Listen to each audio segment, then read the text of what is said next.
Have you ever given everything to a job, your time, your energy, your sanity, only to realize you were nothing more than a disposable tool the moment they didn't need you anymore? Yeah, that's my story. And if you've ever been passed over, overlooked, or flat out betrayed, stick around, because what I did next, well, let's just say they never saw it coming. By the way, before we dive in, if you enjoy real stories about betrayal, revenge, and sweet justice, go ahead, hit that like button, subscribe to the channel, and drop a comment if anything in this hits close to home. Trust me, you're going to want to hear how this one ends. My name's Ethan. For 10 years, Mason & Cole was my second home. No, scratch that. It was my first home. I was the guy who turned the lights on in the morning, and the one who shut them off at night. The guy everyone relied on, but nobody really saw. The first in, the last out. Rain, snow, holidays, it didn't matter. I was there. I wasn't just another employee. I was the backbone of their entire operations team. I built their logistics systems from the ground up. When they hit supply chain issues, I fixed it. When vendors dropped out last minute, I negotiated new contracts on the fly. When someone botched a major order, guess who stayed until 2 a.m. fixing it? You guessed it. Me. But here's the thing, no one tells you about being indispensable. You're only indispensable until you're not convenient anymore. For years, I told myself the sacrifices were worth it. Skipped birthdays, cancelled vacations, dinners eaten at my desk, while everyone else shared laughs in the break room. It's temporary, I thought. They'll notice. One day, they'll see my value. And for a while, it seemed like they did. My name was dropped in company newsletters. Clients praised how Mason & Cole always delivers. Funny thing is, Mason didn't deliver. Cole didn't deliver. I delivered. But my name? Nah. It never made it to the client meetings, the big pitches, or the front page. Still, I kept my head down. I figured the promotion would come. You can't ignore 10 years of loyalty, right? Except, apparently, you can. Over the last few months, something changed. Subtle, but real. My boss, Richard, the man I'd helped build this company for, he started acting different, less interested in updates, skipping our check-ins. I'd see him huddled in corners with people from HR, whispering. Meetings I usually led suddenly had someone else running them. Someone newer, someone cheaper. At first I brushed it off. Maybe I was imagining things. Maybe it was stress. But deep down, I knew. I felt it. Like that eerie silence right before a storm rolls in. You don't see it, but you know it's coming. And let me tell you, that storm, it was a big one. But here's the thing about storms. Sometimes they don't just destroy. Sometimes they clear the way for something better, something stronger. And that's exactly what was about to happen. If you asked anyone in that office who the most reliable person was, they'd all give the same answer. Ethan, you need something done. Ethan, last-minute crisis. Ethan, something broken. Ethan's already fixing it before you even realize it's broken. I wasn't the loudest in the room. I wasn't the guy posting on LinkedIn every week about crushing goals or smashing KPIs. No, I was the guy who just did the work, quietly, efficiently, perfectly. When I first started at Mason & Cole, it was nothing more than a small logistics company renting a shared office space with barely enough desks for the 5 of us. Back then, Richard, the founder, was different, humble, grateful, hungry. He used to pull me aside after long days and say things like, "Ethan, I don't know how we'd survive without you." And back then, I believed him. We were building something, together. Or, at least, that's what I thought. I wasn't just handling my job description. Oh no, I was doing twice that. On paper, I was an operations specialist. But in reality, I was the one handling inventory audits, repairing vendor relationships, solving client emergencies, rewriting contracts the legal team forgot about. Heck, I even ran IT support half the time when the system crashed. Need someone to train the new hires? Ethan. Need someone to stay until midnight because the server failed? Ethan. Need someone to pick up catering for the investor meetings because no one else remembered? Yeah, Ethan. I used to laugh it off. Tell myself it was just the price of being valuable, of being the guy, and I told myself it's all going to pay off. Loyalty means something. Hard work gets rewarded. But slowly, I started to notice something. The company was growing. New faces, new managers, new investors. The energy shifted. Those quiet thank yous became expectations. No more appreciation, no more check-ins. Just, yeah, Ethan's got it. And the people getting promoted, the ones getting raises, let's just say they weren't the ones closing the warehouse at 11 p.m. on a Friday night. They were the ones having golf lunches with Richard, the ones cracking jokes in meetings, tossing around half-baked ideas. Ideas I'd quietly go back to my desk and make actually work. But I kept grinding, because that's what we're taught, right? Put your head down, work harder, be patient. Your time will come. Except, every time it felt like my time was close, it magically wasn't. Next quarter, after the next investor round, we're restructuring. Just hang tight. Excuses stacked higher than the inventory shelves in our main warehouse. And yet, I still showed up, still smiled, still carried the company on my back, because I believed, maybe foolishly, that integrity would win in the end. Oh, how naive that sounds now. There's this saying, work hard in silence, let success make the noise. Yeah, sounds cute, right? But let me tell you something they don't mention.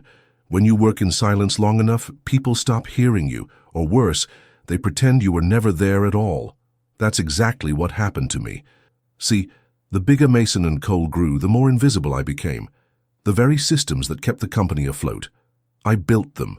From the automated tracking software that reduced errors by 40% to the new vendor pipeline that cut costs by nearly half. That was me. My ideas. My execution.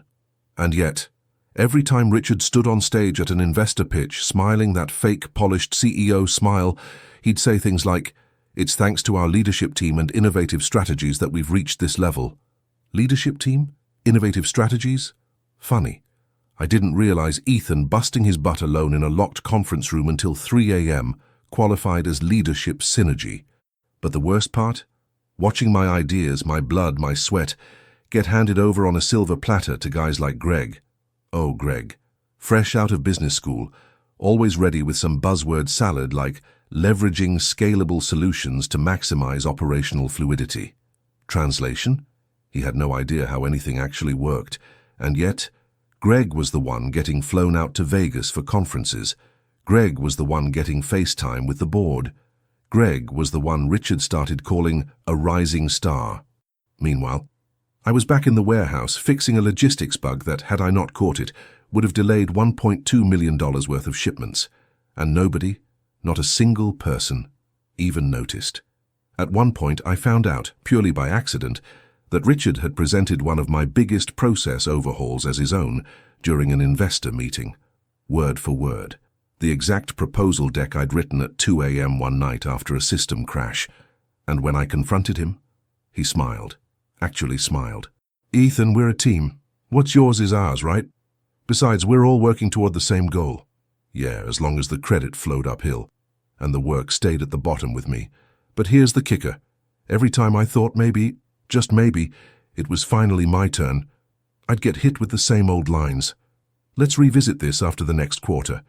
We're restructuring roles. Just be patient." "Your time's coming, Ethan. You're indispensable." Indispensable? Sure. As long as I kept my mouth shut, stayed behind the curtain and let someone else take the bow. But deep down, something started shifting inside me. A quiet voice I'd ignored for years started getting louder. This isn't right. This isn't how it's supposed to be. And as much as I tried to silence it, it wouldn't go away, because what I didn't know yet was that the betrayal was closer than I ever imagined, and it was coming faster than I could possibly prepare for. At first, it was little things. Things most people wouldn't even notice. But when you've given a decade of your life to a place, you feel the shifts. You sense the cracks before anyone else even notices the walls are crumbling.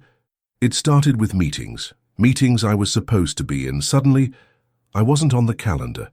I'd find out decisions had been made, decisions about systems I built, without me even being in the room. Then the whispers. I'd walk past Richard's office and there he'd be, leaning in close with HR. Doors half shut, voices dropping to a hush the second I came within earshot. I'd glance in, They'd pretend to be checking emails or flipping through paperwork. Bad actors. Terrible poker faces. But I ignored it, because that's what loyal employees do, right? You assume the best. You keep your head down. You trust that 10 years of showing up means something. But the air changed. You ever walk into a room and feel it?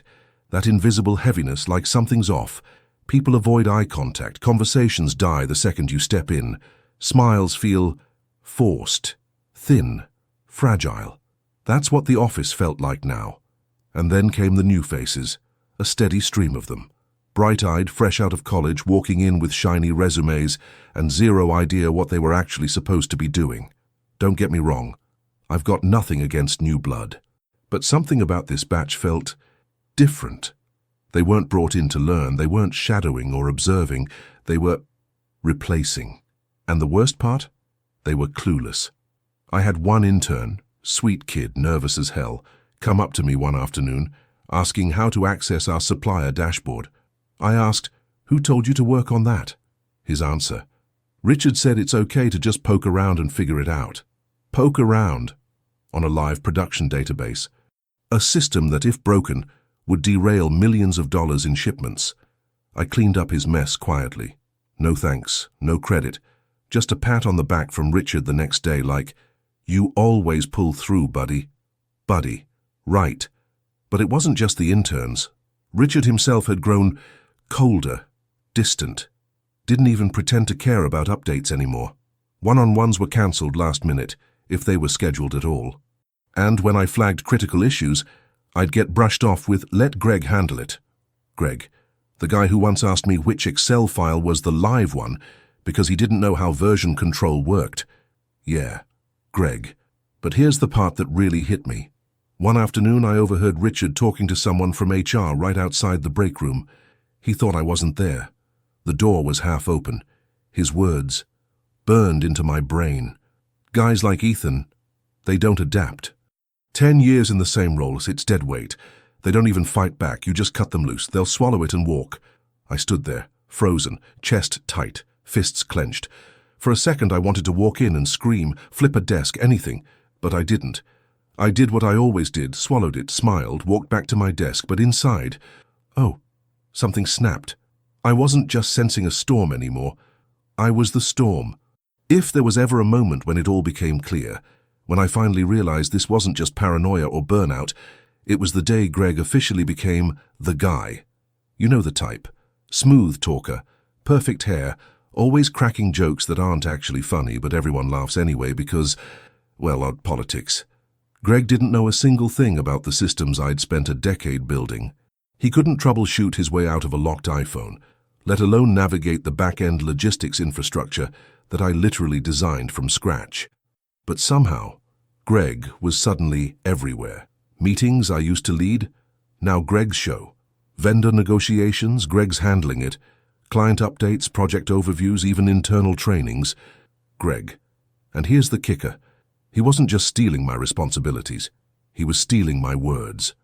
I sat in one meeting, camera off, mic muted, listening to Greg pitch my efficiency proposal to the board. Word for word, down to the phrasing I'd spent hours perfecting. The same solution I'd spent months testing, troubleshooting, refining.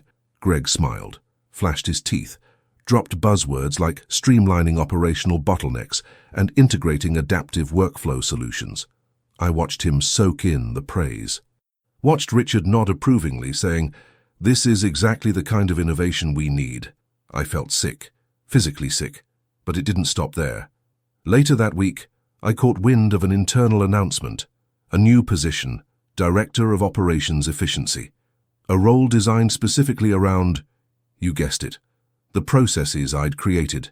The job was never posted, never opened for applications, no interviews, no assessments. It was Greg's, handed to him like a participation trophy at a T-ball game. And you know what Richard told me when I asked calmly why the position was never offered internally? "Ethan, look, Greg just has a different energy. He's got that forward-facing mindset. You're great at keeping things running, but we need someone who can, elevate." Elevate. What a word. What a polite way of saying, you do the work, He gets the title. I walked out of that conversation with my jaw clenched so tight I thought my teeth would shatter. Because right then it was undeniable. I wasn't being overlooked, I wasn't being passed over. I was being replaced, silently, strategically, methodically. Every idea, every system, every late night and weekend sacrifice to make this company what it was now being handed over to someone who didn't even know how to check the server load without Googling it. And the worst part? They thought I wouldn't fight back. They thought I'd just swallow it and disappear. Yeah. They were about to learn. I don't disappear, I evolve. It was a Tuesday. I remember that because Tuesdays used to be my favorite. Quiet, productive. No Monday chaos, no Friday distractions. Just work, pure focus. Funny how one day can flip your entire life upside down. Around 3 p.m., an email popped up. Subject, meeting request, 3:30 p.m. No details, no agenda. Just cold, clinical, from HR, not from Richard, not from my manager. HR, I knew, instantly.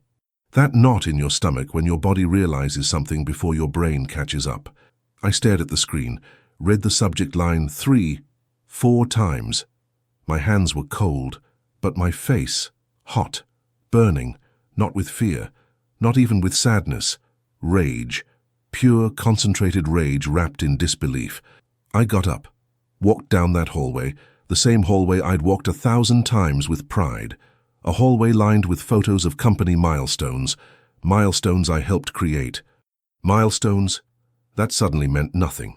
I opened the door to the conference room. Richard was already sitting there, arms crossed, avoiding eye contact like a guilty kid caught with his hand in the cookie jar.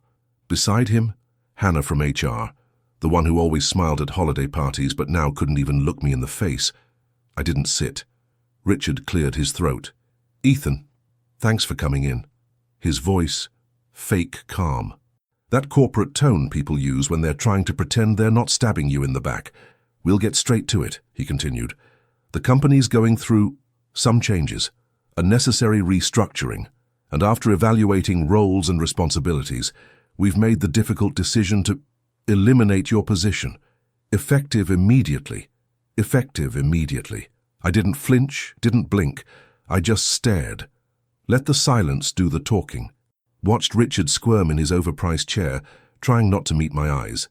We truly appreciate your years of dedication," Hannah chimed in. "You've been a valuable member of the team. Of course, we've prepared a severance package. It's all outlined here." She slid the folder across the table like I was signing up for a gym membership, not like they were erasing a decade of my life. No warning, no thank you, no let's talk, just "You're done." I nodded. One time, slowly, calm. "Understood." Richard shifted. His lips twitched like he wanted to smile, but even he couldn't sell it this time. "We're trusting you to handle this transition professionally, quietly. You've always been the kind of guy who, does the right thing. The right thing. Translation: don't burn the place down on your way out." I reached into my bag, pulled out my company-issued laptop, placed it on the table, slid it toward him. "Everything you need is in there, the logistics backend, the shipment tracking scripts, the vendor management system, the new demo framework, all fully functional." Richard nodded quickly, like a man desperate to just get this over with. "Great. Thank you, Ethan. Seriously, thank you." I smiled. Just a little. The kind of smile that makes men like Richard feel deeply, deeply uncomfortable. "I hope the investors enjoy the presentation," I said softly. Then I turned to Hannah. "Am I being escorted out?" She hesitated. Her face flushed red. "Yes, just as a precaution." I nodded again, calm, polite. "Let's go then." The walk back through the office was surreal. No one made eye contact, no goodbyes, no nods, just heads down, fingers clacking on keyboards, like watching your own funeral, while you're still alive. The glass doors slid open, the elevator dinged, I stepped in, watched the doors close, and as the elevator descended, I checked my watch. 10 minutes. That's how long it would take for the system to detect that the admin device had been disconnected. And that's when the game would change. The elevator doors opened to the lobby, the same lobby I'd walked through every single day for 10 years. But this time it felt different, heavy, hollow, like the place was already trying to forget I ever existed. Security stood by the front desk, not aggressive, not rude, just procedural, cold. One of them glanced at me, nodded slightly, then looked away. Another formality, another reminder that I was no longer Ethan, the guy who runs this place. I was just a former employee now, just another number. As I walked toward the exit, I noticed it. The silence, the way conversations paused, the way eyes darted away the moment I turned my head. People who used to smile, wave, joke with me, suddenly acted like I was invisible, worse than invisible, like I was contagious. No goodbye, no handshake, no thank you for everything, just silence, awkward, suffocating silence. I pushed through the glass doors, stepped out onto the street and felt the cold air hit my face. Freedom.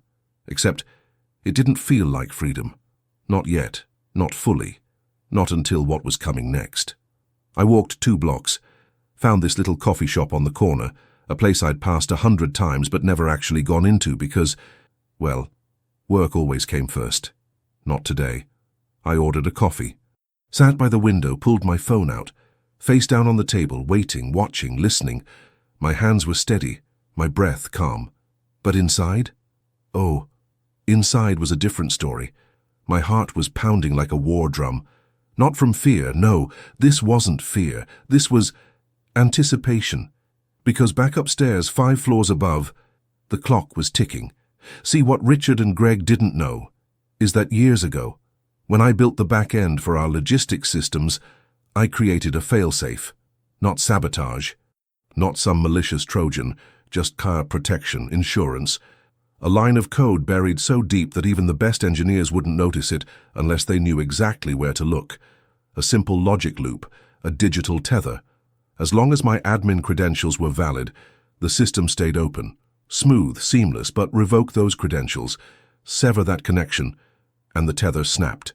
And when that happened, well, let's just say the house of cards didn't fall. It collapsed.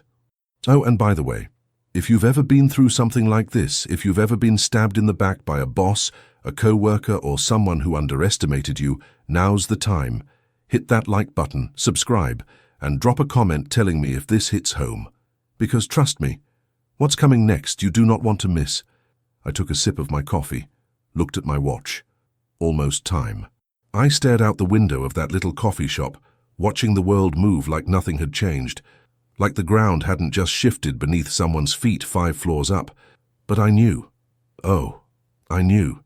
See, here's the thing about being the guy behind the curtain, the guy nobody notices. They forget how much you know, how much control you quietly hold. They think you're harmless because you're quiet, because you don't play their game, because you don't gossip in the break room or chase promotions with fake smiles and Friday happy hours. But let me tell you something. Being underestimated? That's the most dangerous weapon a man can have.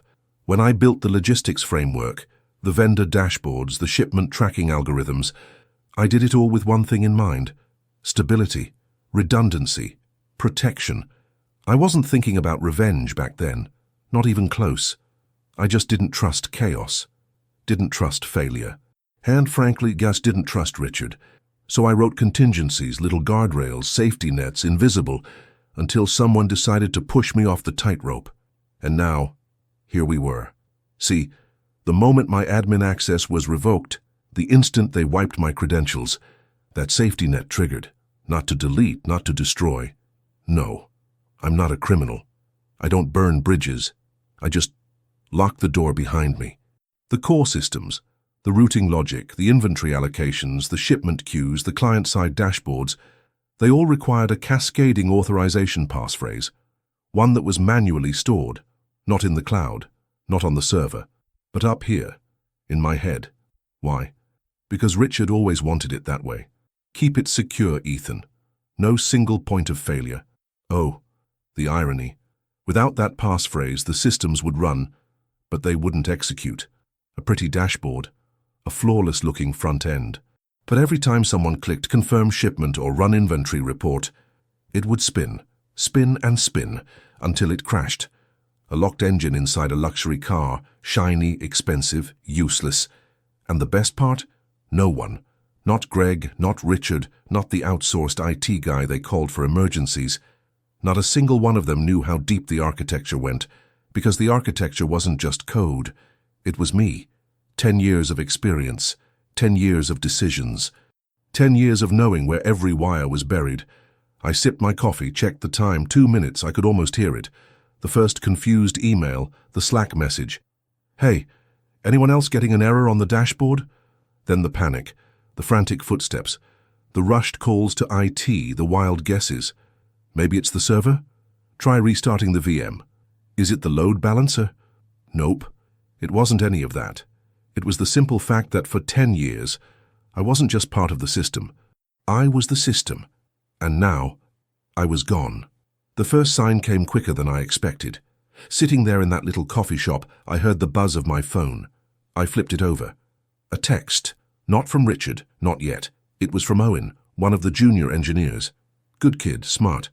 Actually paid attention when I taught him how to fix things nobody else even noticed. His message? Simple. Panicked. Hey, do you know if there were any back-end updates pushed today? The vendor portal just locked up. Greg's trying to fix it, but it's not working. The dashboard's fine, but none of the action buttons are responding. Weird loop error keeps showing up.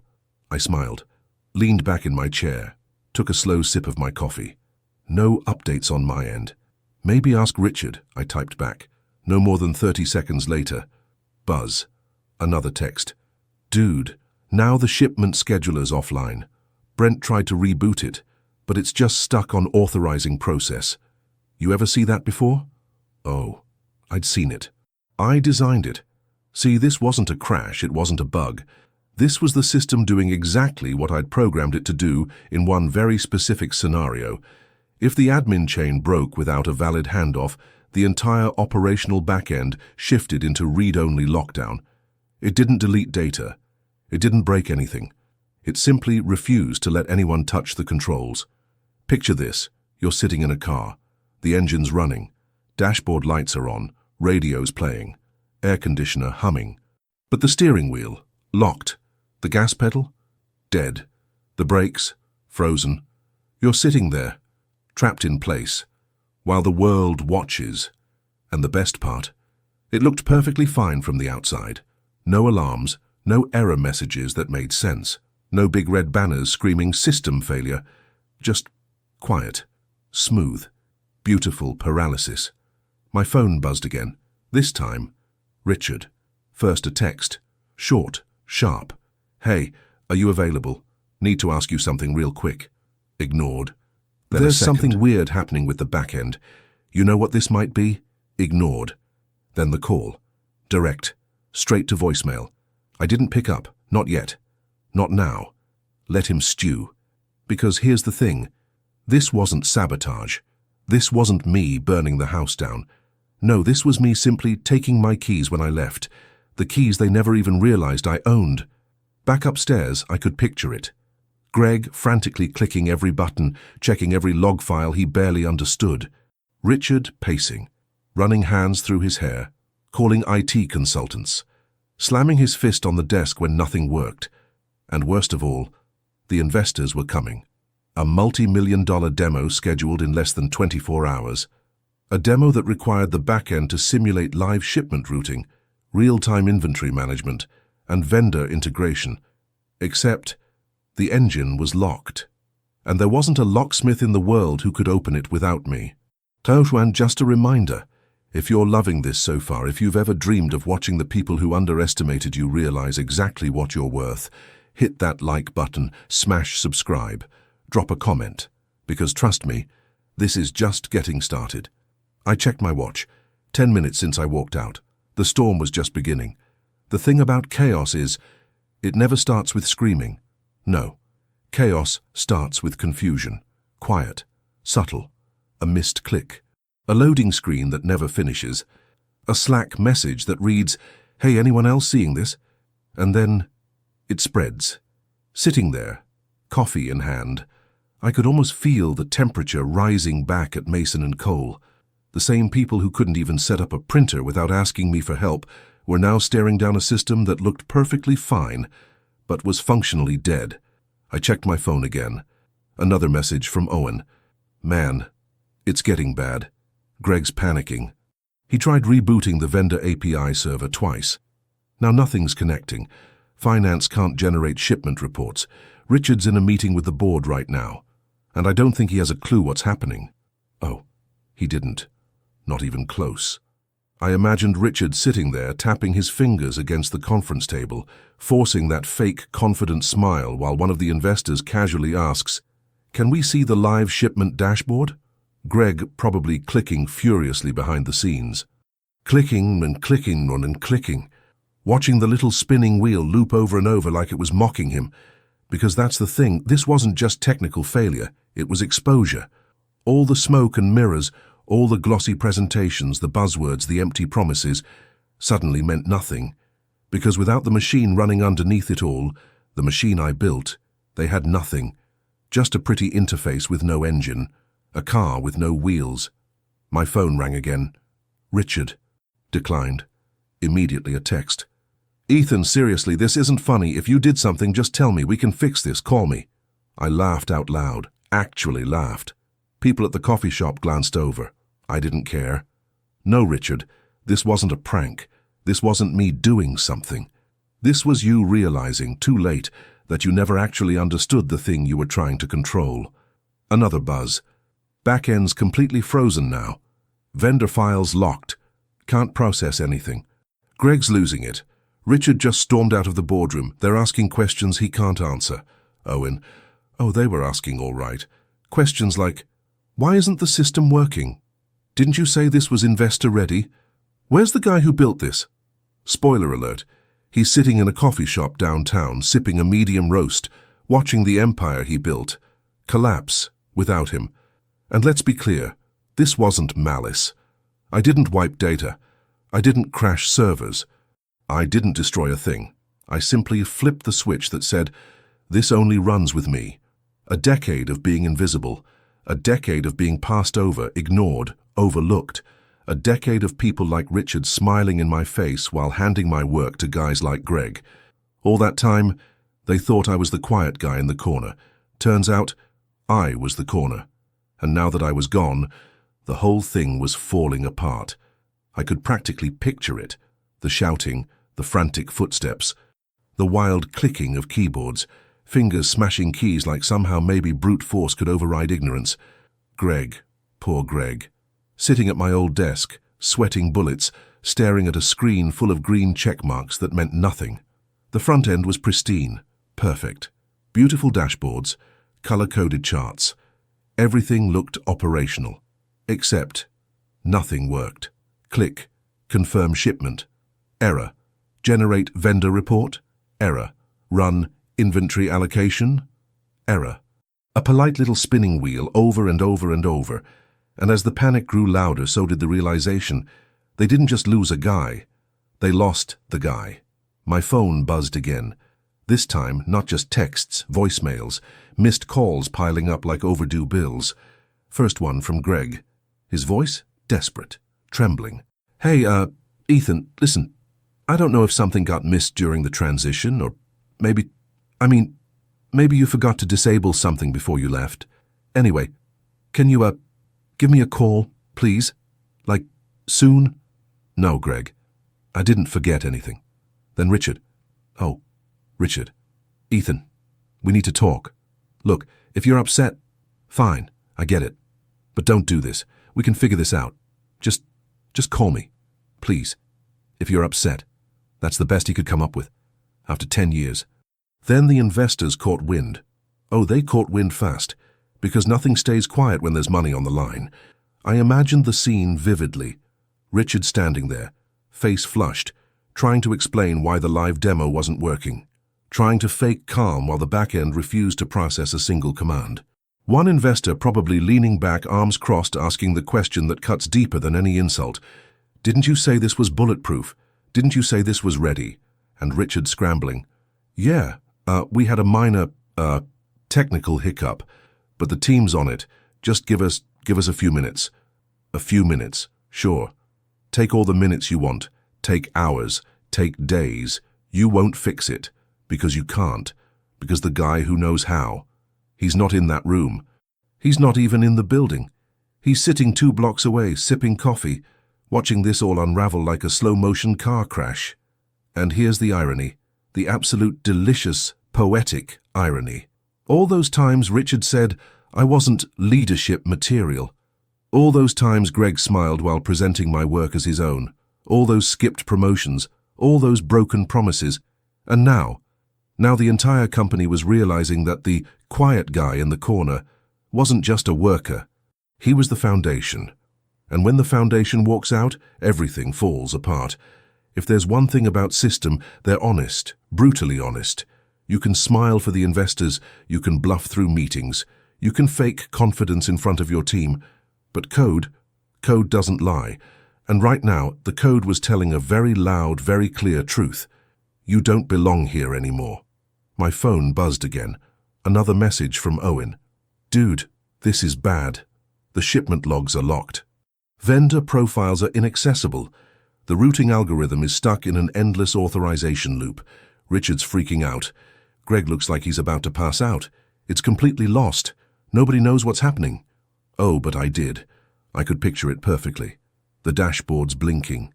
Error logs stacking up. Systems routing commands into digital black holes. Nothing deleted. Nothing broken. Just inaccessible. That's what made it beautiful. Elegant. Clean. I didn't scorch the earth. I didn't destroy their data. I simply closed the doors. And the best part? They still had no idea how. Because this wasn't some ransomware. This wasn't some shady hacker from a foreign country. This was their own house. Their own locks. Their own walls. Walls that I built. Locks that I designed. Keys that I took with me. The panic had fully erupted by now. Investors walking out. Phones ringing off the hook. Richard sweating through his dress shirt while trying desperately to convince everyone that this was just a minor technical glitch. Spoiler alert, no one was buying it. Greg. Oh, Greg was a mess. I imagined him hunched over my old workstation, frantically clicking through back-end logs, Stack Overflow open in one tab, YouTube tutorials on the other, praying for some miracle answer. But there was no answer. Because you can't Google your way out of a system you don't understand. I took another sip of coffee, checked my watch. Just about time for the next phase. Buzz, another message. This time, from Richard. Long. Desperate. Ethan, please, I don't know what's going on. If this is because of how things went down... Look, I admit maybe we handled it wrong, but this doesn't have to end like this. Call me, let's talk. We'll figure it out. Please. Maybe we handled it wrong. Maybe. No, Richard. You didn't handle it wrong. You built an empire on the backs of people like me. You smiled while you took credit for my work. You laughed in board meetings while men like Greg got promoted on the ideas I bled for. You used me. And then, when you thought you didn't need me anymore, you threw me out like garbage, except you forgot something. I wasn't garbage, I was the engine. And without the engine? Well, now you know. The first call, I let it go straight to voicemail, then the second, then the third. By the fourth, I didn't even bother looking at the screen anymore. I just sipped my coffee, watched the cars pass by, and let the chaos upstairs run its course. But then the messages started changing. No longer passive-aggressive, no longer pretending this was just a technical hiccup. No, now it was desperation, full-blown panic. Richard's latest voicemail was frantic. His voice was shaking. Ethan, please, listen, man. I don't know what's happening. Greg can't fix it. It can't fix it. The investors are furious. Half of them are threatening to pull out if this isn't resolved in the next hour. I was wrong, okay? I handled this wrong. Just call me. Let's figure this out. Please. I was wrong. I replayed that part. Twice. Let it wash over me like music. My phone buzzed again. This time a text. Look, if this is about the way things ended, let's talk. Let's be adults about this. I'll make it right. Whatever you want. Seriously, you were right. You are the backbone of this company. I see that now. Please, Ethan, call me back. I'm begging you. Begging. The same man who, less than an hour ago, sat across from me with that smug little smirk, telling me my role was being eliminated. The same man who didn't even say thank you after 10 years of sacrifice. Now he was choking on every ounce of arrogance he ever had. And let me tell you, it tasted sweeter than anything I'd ever known. I sat back, let out a deep breath, and for the first time in a long time, I smiled. Not out of spite, not out of malice, but out of something much, much deeper. Freedom. See, this wasn't just about revenge. This was about balance, about watching the scales tip back where they belonged, about reminding the world that the quiet ones, the ones who do the real work while others take the credit, we're not as powerless as they think. And by the way, if you're still watching this, if you've ever dreamed of the day when the people who underestimated you finally realize just how much they needed you, now's the time. Hit that like button, smash subscribe, and drop a comment. Because trust me, the best part, it's still coming. I flipped my phone over, face down, let it buzz, let it ring, let them panic. Because for the first time in 10 years, I wasn't answering. It's funny. You spend 10 years thinking, if I ever walked away, this place would fall apart. But you never actually expect to find out if it's true, until you do. And watching it happen in real time, it was like witnessing a slow-motion explosion. Not loud, not dramatic, just this perfectly silent collapse. A system designed to look flawless from the outside, crumbling from the inside because the one person holding it all together was no longer there. I refreshed my inbox. Boom, an email chain forwarded to me by Owen. Subject line, urgent system failure. Need immediate resolution. 33 emails deep. 33. All from Greg, Richard, IT, finance, even marketing, scrambling, guessing, blaming. Try restarting the node stack. Check the credentials on the API calls. Is the vendor database corrupted? Who has admin override access now? Spoiler, no one. No one does. Because the override? The keys? The blueprint for how the entire thing works?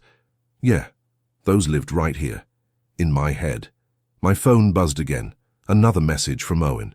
Dude, it's getting ugly. 2 investors already left. One said, quote, this place is a liability. Richard looks like he's about to throw Greg out the window. I've never seen him like this. Full meltdown. I smiled, not because I wanted to see them suffer, not because I enjoy chaos, but because for the first time, the silence was on my side. For 10 years, I was the quiet one, the one no one saw, the one who fixed everything without asking for credit, the one who got passed over, stepped on, and ignored. But now the silence wasn't me swallowing my pride.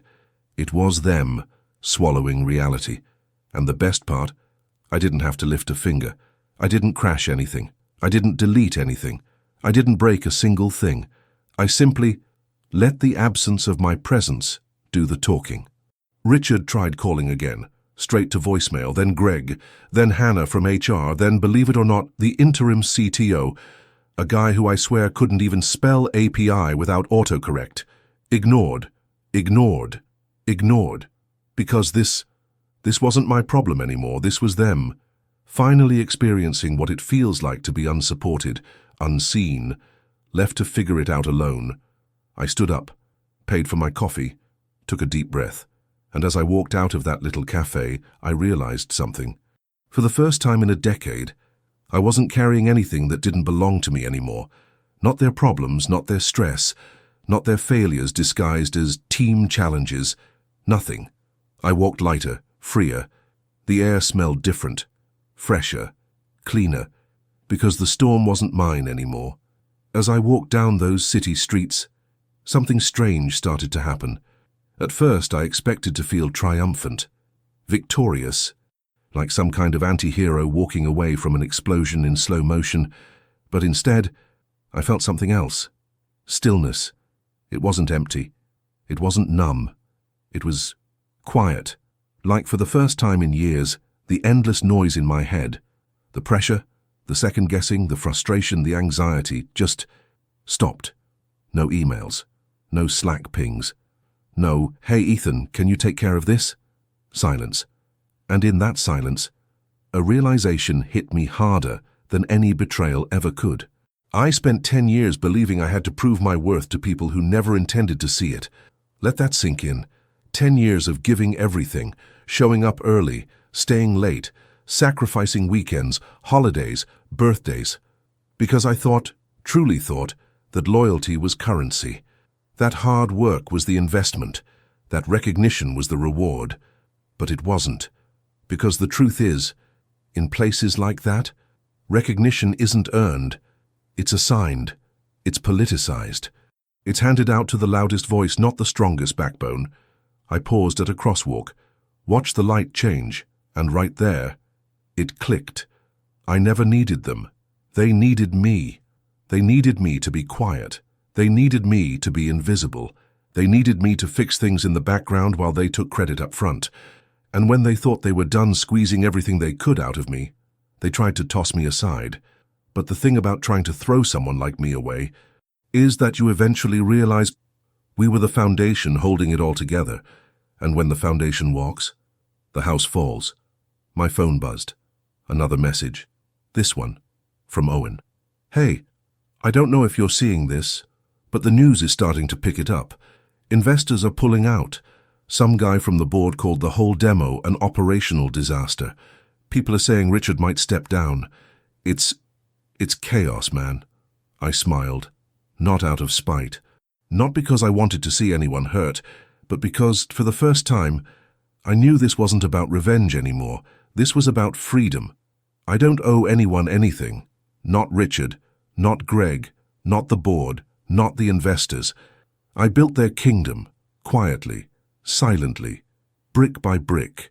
But now it was time to build something of my own. It didn't take long for people to notice. I'd barely made it home that evening when the first message arrived. It wasn't from Richard. It wasn't from Greg. It wasn't even from Owen. It was Dana, someone I hadn't thought about in years, a former colleague who'd quietly vanished from the company after Richard called it performance issues. Her message was short, powerful. Hey, Ethan, heard about what happened. Just wanted to say, good for you. That simple line did something inside me, like a crack in a dam I'd been holding back for years, because it wasn't just Dana. Soon after, others started reaching out. A QA specialist I trained 4 years ago, who left after realizing her voice didn't matter at Mason & Cole, sent a voice note. Ethan, I just want you to know, you were the only person there who treated me with respect. Thank you for that. Then, an intern from last summer messaged, I remember how patient you were every time I messed up. You made me feel capable, even when others didn't. One by one, these small messages built into something powerful, a quiet chorus, reminding me I wasn't alone, that I wasn't wrong for feeling overlooked, that my story wasn't unique but it was important. And that's when I realized something huge. The problem wasn't just Richard. It wasn't just Greg. It wasn't even just Mason & Cole. The problem was deeper. It was the culture. It was the way people like me, the quiet ones, the workers, the builders, were treated as disposable, while others profited from our silence. That night, I opened a folder I'd labeled Someday years ago.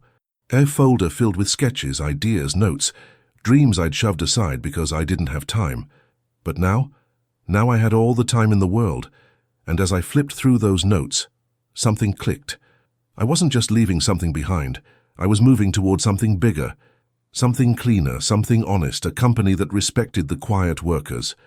A platform built for people like Dana, the QA specialist, the intern, Owen, people who deserved better than a corporate machine chewing them up and spitting them out.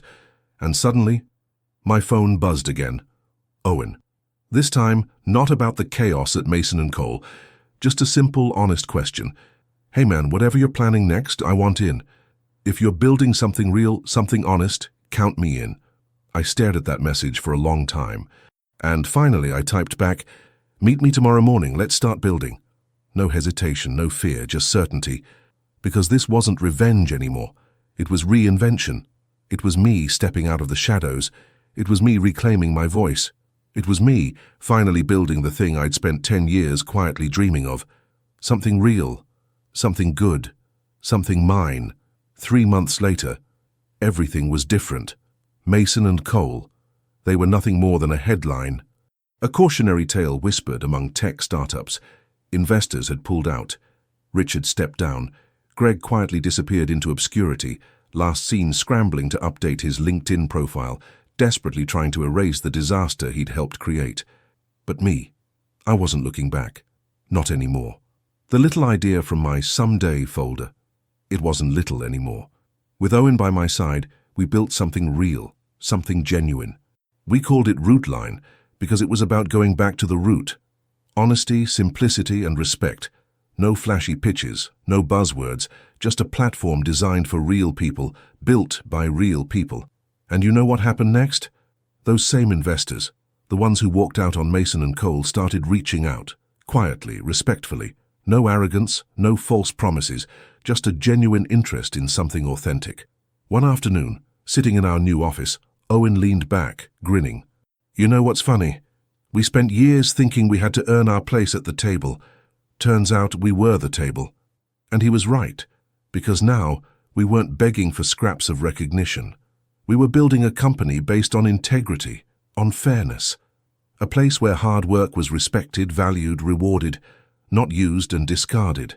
The same industry blogs that once praised Richard's flashy presentations now wrote headlines like, "The Quiet Revolution, How Rootline is Redefining Tech Culture." The irony was delicious. One morning, out of nowhere, my phone buzzed again. It was Richard. This time, no panic, no desperation, just quiet surrender. "Ethan, I was wrong. About everything. You didn't just build a system. You built something I never could. Respect, integrity. If you ever want to talk, I'm here." I smiled. Not because I wanted revenge, not because I was bitter, but because for the first time I knew I'd won something bigger than revenge. I'd found peace. I'd found purpose.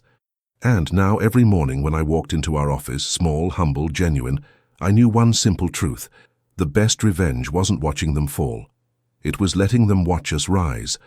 Oh, and if you've been here since the beginning, if you've felt this story in your bones, if you've ever been overlooked, betrayed, or underestimated, this is your moment.